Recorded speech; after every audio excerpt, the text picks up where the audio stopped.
दोस्तों वो कहते हैं ना कि झुकती है दुनिया झुकाने वाला चाहिए। सुधीर चौधरी के साथ भी ऐसा ही हुआ है। सुधीर चौधरी की सारी अकड़ एक दिन में बाहर आ गई है और अब खुद उन्होंने माफी मांगना शुरू कर दिया है।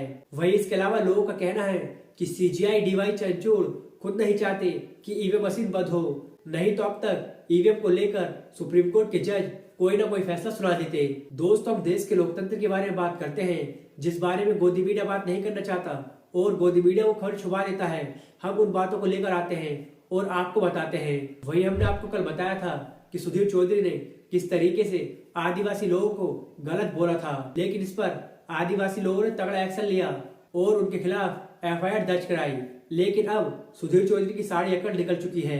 तो दोस्तों पहले बात करते हैं तिहाड़ी यानी कि सुधीर चौधरी के बारे में, फिर हम बात करेंगे सुप्रीम कोर्ट के जज सीजीआई डीवाई चंचूड़ के बारे में कि आखिर क्यों लोग सीजीआई को बीजेपी के साथ बता रहे हैं। जैसा कि आपको पता होगा कि हमने आपको बताया था कि सुधीर चौधरी ने आदिवासी लोगों का मजाक उड़ाया है, लेकिन अब सुधीर चौधरी ने एक लंबा पोस्ट लिखा है और उसमें वो माफी मांगते हुए नजर आ रहे हैं। हम आपको सबसे पहले वो पोस्ट दिखाते हैं, फिर इसके बारे में बात करते हैं। तो आप देख सकते हैं कि सुधीर चौधरी इसमें कहते हैं कि मैंने आदिवासी लोगों को कुछ नहीं कहा है, मैंने तो सिर्फ मंत्रियों के बारे में कहा है। जो लाइफस्टाइल वो जीते हैं वो कोई और नहीं जी सकता, और अगर इतनी अच्छी लाइफस्टाइल जीने वाला मंत्री अगर ऐसे हालात में आ जाए तो क्या होगा, मैं ये बताना चाह रहा था, लेकिन लोगों ने मेरी बात को उल्टा ही समझा। तो सुधीर चौधरी जिस तरीके से तुम बयान कर रहे हो, तुमने उस तरीके से अपनी वीडियो में बयान नहीं किया, जबकि तुमने खुद कहा था इस बात को कि अब इन्हें आदिवासी लोगों की तरह रहना पड़ेगा और आदिवासी लोग अच्छा लाइफस्टाइल नहीं जी सकते।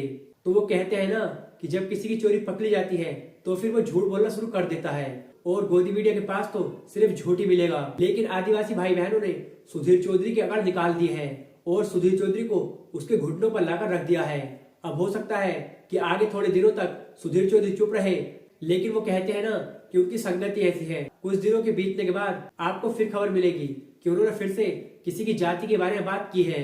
फिलहाल दोस्तों अब बात करते हैं सीजीआई डीवाई चंचूड़ की। जब से भानु प्रताप सिंह ने ईवीएम के खिलाफ लड़ाई शुरू की है, तब से ही जंतर मंतर पर लाखों की तादाद में लोग आकर धरना देना शुरू कर रहे हैं। लेकिन इन सब में हैरानी की बात यह है कि अभी तक चुनाव आयोग ने इस पर कोई बात नहीं की, लेकिन सुप्रीम कोर्ट के जज सीजीआई डीवाई चंचूड़ से कई बार लोगों ने बात की है, फिर भी उन्होंने इस मामले पर कोई कार्रवाई नहीं की। अब इसे देखने के बाद लोगों का ये कहना है कि सीजीआई डीवाई चंचूड़ अब बीजेपी के साथ आ गए हैं और हमारे देश का लोकतंत्र अब पूरी तरह से खत्म हो चुका है, क्योंकि देश के सुप्रीम कोर्ट में ही अब न्याय नहीं हो रहा।